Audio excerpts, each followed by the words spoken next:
Hey, good people, how you doing? Welcome to this edition of 254 Rugby, where we recap the quarterfinal fixtures from match day one of the Rugby Africa Cup 2025, which serves as the African qualification tournament for the Rugby World Cup 2027.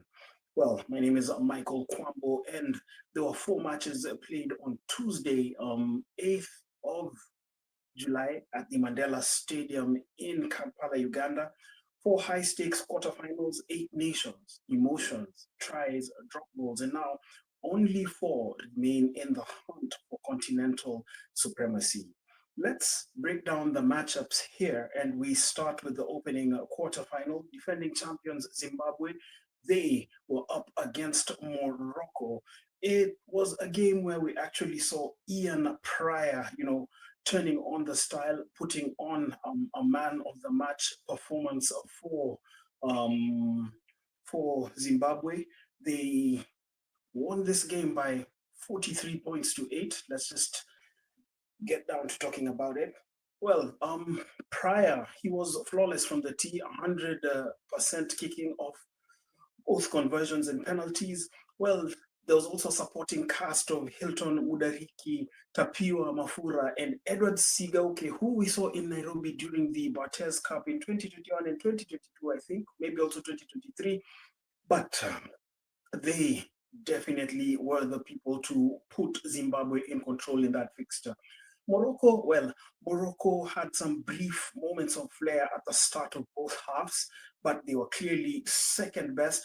They drop into the classification rounds while Zimbabwe books a semi-final fixture against Kenya on Sunday, the 13th of July at the Mandela Stadium. And now that brings us to quarterfinal number two. Quarterfinal number two saw Algeria, and the interesting thing about Algeria is that there has been a rise in the profile of Algerian rugby over the past 3-4 years. You do recall that in 2022 they reached the semifinals of the Rugby Africa Cup when it was played in Marseille, France, losing 36-33 to Kenya. Well, playing here in Kampala, they began their campaign with a 41-6 win over Cote d'Ivoire. It was an interesting game because this game was actually tight at halftime, 8-6. And what can I say? Algeria exploded in the second half, putting on 33 points, unanswered points against the Ivorians. The game ending 41-6. Important to note that Ivory Coast have represented Africa at the Rugby World Cup. That was in 1995, but in this match, they clearly were second best, just as Morocco was second best in the fixture against Zimbabwe early on Tuesday morning. Now, there was a third quarterfinal, and this quarterfinal, it was a one match that included Namibia. The reason I broke into a bit of a chuckle is because Namibia have been to every Rugby World Cup since 1999.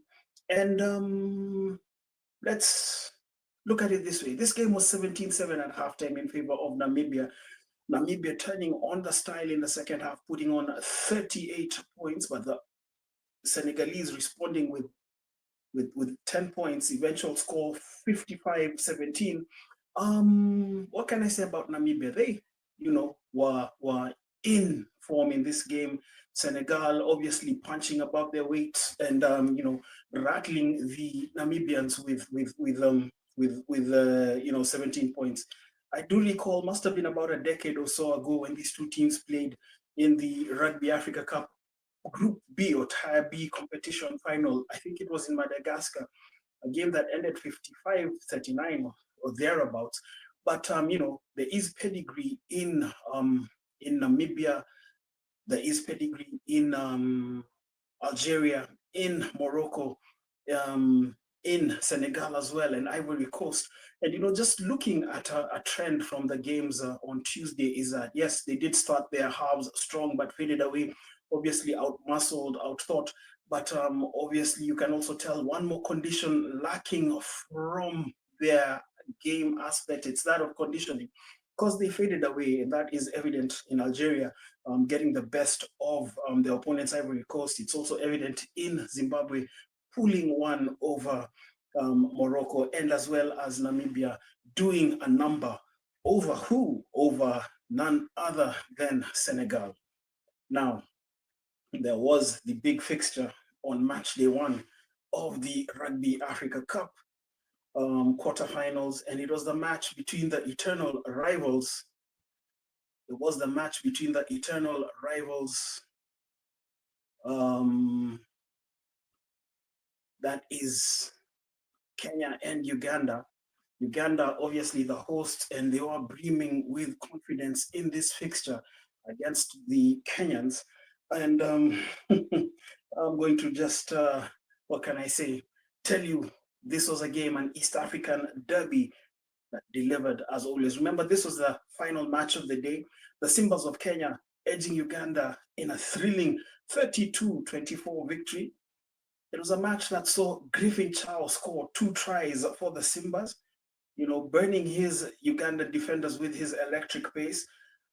Barry Young with 2 drop goals, the second one literally putting the buffer between Kenya and Uganda, because Kenya had raced into a 29-10 lead with about 13 minutes to play, but somehow conceded 14 points. The Ugandans were within sniffing distance before Jone Kubu setting up Barry Young for that clutch drop goal to secure the victory and a semi-final berth.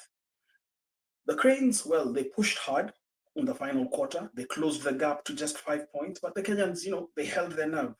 What's next for Kenya? They do face Zimbabwe in the semi-finals on Sunday. The other semi-final, by the way, I forgot to mention, pits Namibia against Algeria. And definitely we are looking forward for some great moments. There will also be classification semi-finals for the rankings from positions 5 to 8. Ivory Coast will play Senegal, with Morocco taking on Uganda. There still is plenty to play for in terms of pride, in terms of ranking, bragging rights, and all that. And, you know, that is for the teams in positions 5 to 8. For the positions in 1 to 4, for the teams in the top 4 bracket, that is Kenya, Namibia, Zimbabwe, and Algeria, they will be, first of all, looking to reach the final and then win the Rugby Africa Cup, and with that, secure a berth to the 2027 Rugby World Cup. The loser in the final will get to play against the second-ranked team from Asia for a place in the final qualification tournament, which takes place in Dubai from the 8th to the 18th of November 2025. And, you know, as we are about to exit the stage, just want to leave you with a few comments, particularly from the Kenyans. I'm going to start with comments from the head coach, Jerome Parva. This was after his side fought to that victory against I'm relieved against Uganda. Here we go. Because it was a lot of pressure on the boys, a lot of pressure on the coaching staff, because we know what Uganda can do, because we've been playing against them a lot. So yeah, but just glad that we take this win any day. It's now game by game. So the focus will be now. This game is done. All the focus is on Zimbabwe. Well, that was Jerome Parva, you know, talking about the relief that came with winning that game, and talking about how the focus now shifts to Zimbabwe. Let's also hear from George Nambua, the Simba's captain, who also had something to say. Here we go. In Kampala is always hard, and we knew Uganda was going to come hard for us, and we had prepared well coming into the game. We had a plan, and our plan was just to pin them down in their territory, force them to make mistakes, then we take points off their mistakes, which really worked well for us. They were under pressure because they were playing at home in front of their fans, but at the end of the day, we managed to come out with a win. Zimbabwe is also tough, the defending champions. Now we focus all our, we shift our focus to Zimbabwe, and a lot of work to be done. I know tomorrow we'll have a rest, then we focus for Zimbabwe from on Thursday, and we will also come out with a plan on how to play Zimbabwe. Well, that was George Nambua, the Simba's captain, and in that particular game, Kenyan youngster Cole Omo was voted man of the match. He had something to say. We were able to capture it, and here is Andy Cole. This man of the match. This man of first, I have to thank God for the pleasure of being here. It has been a great honor. It's not just not for me. Yeah, your players like a unit. Thanks for my brothers, and this one means a lot to me. It really means a lot to me. Yeah. Talk about the game. How did it go? How did you manage to win? It has been a very tight game. The energy, the fans. I think rugby is a game of chances.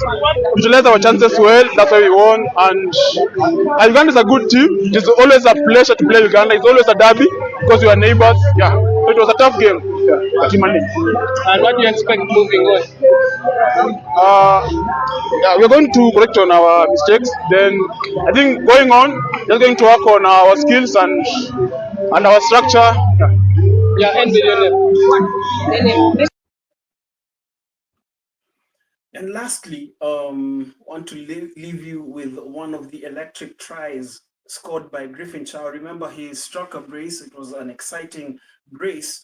This is his second try. And as we sign out, we just want to give thanks to our sponsors, La Villa Fitness. This has been our quarterfinal roundup from the Rugby Africa Cup. Be sure to follow us on Rugby, 254 Rugby for full semi-final previews. We'll try and get you some interviews as well, behind the scenes stories as the drama unfolds in Kampala. And we'd also like to listen to your feedback. Most importantly, like, share, subscribe.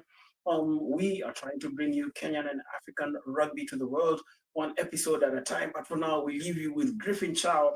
And I also want to say ciao. Picked up here by Barry.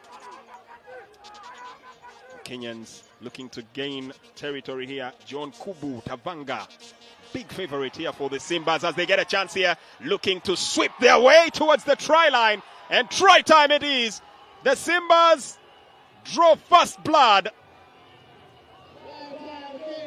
Too easy for the Simbas. It's the second time that Ivan Claude Otema has missed a tackle in the corner.